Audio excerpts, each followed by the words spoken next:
Bismillahirrahmanirrahim. Assalamu alaikum students. My name is Abdul Rahman and I'm teaching you biology. Students, in this session we are going to discuss a very short topic that is about the test tube babies. देखने में बहुत ही छोटा सा topic है लेकिन technology के एतबार से बहुत ही इंपॉर्टेंट और बहुत सारे लोगों के मसाइल का हल इसमें मौजूद है.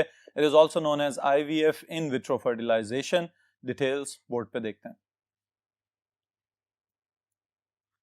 जी स्टूडेंट्स, टेस्ट ट्यूब बेबीज. अब जैसे ये टर्म या ये इस्तेलाह हम सुनते हैं अपने इर्द गिर्द सोसाइटी में भी, तो एक इस तरह का ख्याल आता है कि जैसे कोई मसनूई तौर पे इंसानी बच्चे पैदा किए जा रहे हों. लेकिन स्टूडेंट्स, ये अमल कतन ऐसा नहीं है. इसको जरा तवज्जो से समझिएगा कि बुनियादी तौर पे वो वाले पेरेंट्स के जो बेतहाशा कोशिशों के बावजूद किसी ना किसी फिजिकल या फिजियोलॉजिकल इनकम्पैटिबिलिटी की वजह से उनके गमीट्स आपस में सक्सेसफुली फर्टिलाइज नहीं कर पा रहे एक दूसरे को, तो उस सूरत में फिर ये टेक्नोलॉजी का इस्तेमाल करते हुए एक मसनूई तौर पे फर्टिलाइजेशन का अमल बनाया गया जिसको हम कहते हैं IVF in vitro fertilisation.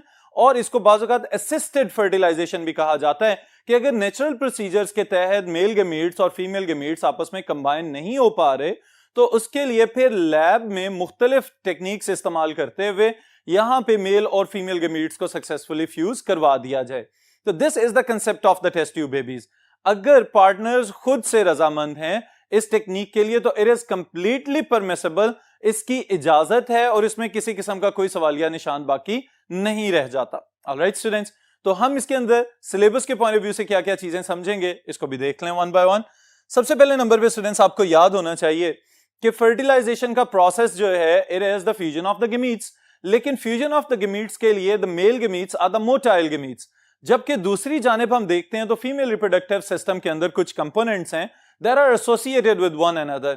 Ovaries मौजूद हैं एज गोनेड्स, ओविडक्ट्स मौजूद हैं, वो ब्रिज जो ओवरी को कनेक्ट कर रहा है विद द यूटेरस, और फिर यूटेरस वो जगह है जहां पे इम्प्लांटेशन और सक्सेसफुल डेवलपमेंट मुकम्मल की जाती है.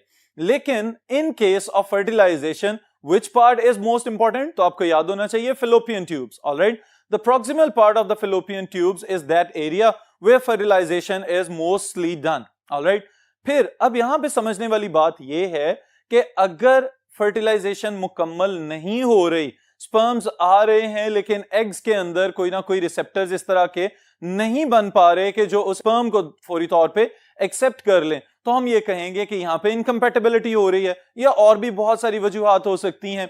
इसी वजह से दो और टर्म्स इंट्रोड्यूस करवाई जाएंगी यहां पे, फर्टिलिटी और इनफर्टिलिटी. यानी वो वाले पेरेंट्स जो गमीट्स भी प्रोड्यूस कर रहे हैं और फिर उसके बाद फर्टिलाइजेशन के काबिल हैं और उनमें सक्सेसफुल फर्टिलाइजेशन हो जाती है, तो हम कहेंगे कि दे आर फर्टाइल. लेकिन बाज़ औक़ात ये भी देखा गया है कि गोनेड्स वगैरह तो मौजूद हैं, गमीट प्रोडक्शन भी हो रही है, लेकिन स्पर्म मोटिलिटी या स्पर्म काउंट कम हो जाती है मेल्स के अंदर.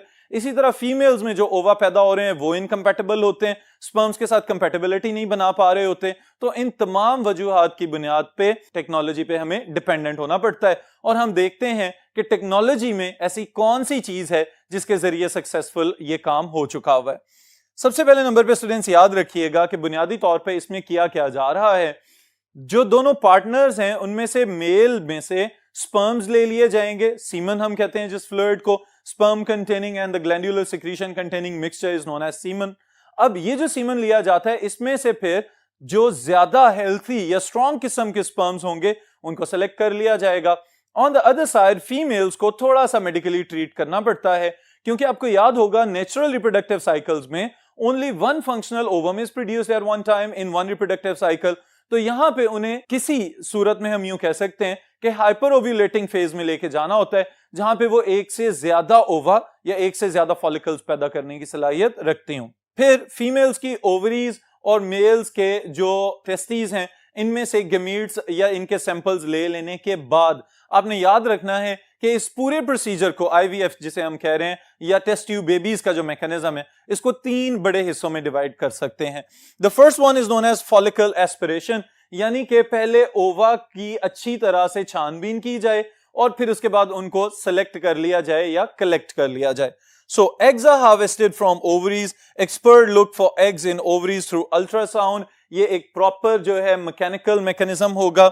Several eggs are collected through needle attached to the suction device.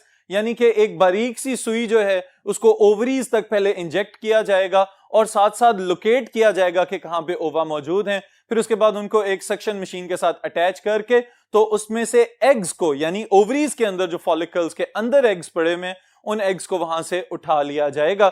ये वाला पहला फेज है जिसे हम कह रहे हैं फॉलिकल एस्पिरेशन। इसके बाद अब एग्स भी हमारे पास आ चुके हुए हैं, मेल से हम पहले से जो है सीमन कलेक्ट कर चुके हुए हैं, तो यहां पे क्या करना है, सिर्फ इनको आपस में फ्यूज करवाना है। और फ्यूज चूंकि बॉडी से बाहर किया जा रहा है, चूंकि ग्लासवेयर या लैब का अपरेटस इस्तेमाल हो रहा है, तो इस वजह से इसको हम कहते हैं it is in vitro fertilisation. जी स्टूडेंट्स, इन विट्रो फर्टिलाइजेशन दूसरा फेज है इस प्रोसीजर में। अब इसमें क्या किया जाता है, the collected eggs are taken into lab and then insemination is performed। insemination generally किस तरह से की जाती है, जिसकी वजह से इसका नाम टेस्ट ट्यूब रखा गया कि टेस्ट ट्यूब के अंदर एग्स वगैरह को इंसर्ट किया जाए और फिर उसके अंदर ही सीमन को जो है वो पोर कर दिया जाए। यानी जैसे ही वहां पे स्पर्म्स गिराए जाएंगे उसके बाद ये आपस में नेचुरल मैकेनिज्म के थ्रू जो है वो कंबाइन होना शुरू हो जाए। चूंकि ये फर्टिलाइजेशन बाहर अपरेटस में की जा रही है, बॉडी से बाहर जाके की जा रही है, तो इसलिए इसको इन विट्रो कह रहे हैं। लेकिन बाज औकात ये वाली चीज भी पॉसिबल नहीं लगती, तो फिर इसके लिए एक और अल्टरनेट निकाला गया जिसे हम कहते हैं इंट्रासाइटोप्लाज्मिक स्पर्म इंजेक्शन। यानी एक बारीक सी सिरिंज के जरिए दोबारा से स्पर्म्स को डायरेक्टली ओवम के साइटोप्लाज्म के अंदर जाके इंजेक्ट कर दिया जाएगा। तो चूंकि साइटोप्लाज्म के अंदर जाके स्पर्म्स को रिलीज किया जा रहा है, that's why it is known as intracytoplasmic sperm injection. फिर उसके बाद स्टूडेंट्स याद रखें कि इंतजार किया जाएगा कि यहां पे जो कैरियोगेमी वगैरह वाला मैकेनिज्म है, यानी न्यूक्लियाई और क्रोमोसोम्स एक दूसरे को एक्सेप्ट कर लें, सक्सेसफुल फर्टिलाइजेशन हो जाए। उसके बाद भी यहां तक काम रोका नहीं जाएगा, उस जाइगोट को अंडर ऑब्जर्वेशन रखा जाता है कि क्या इसमें क्लीवेज या सेल डिवीजन का आगाज हो रहा है या नहीं हो रहा। तो फिर जैसे ही उसमें क्लीवेज या सेल डिवीजन का आगाज हो जाए, फिर उन एम्ब्रियोज को निकाल के अब अगली फेज में दाखिल करना है। मोस्टली इस तरह से किया जाता है कि कुछ एम्ब्रियोज जो हैं उनको तो एक सिरिंज में भर के अगली स्टेज की तरफ ले जाएंगे जिसे हम कहेंगे एम्ब्रियो ट्रांसफर।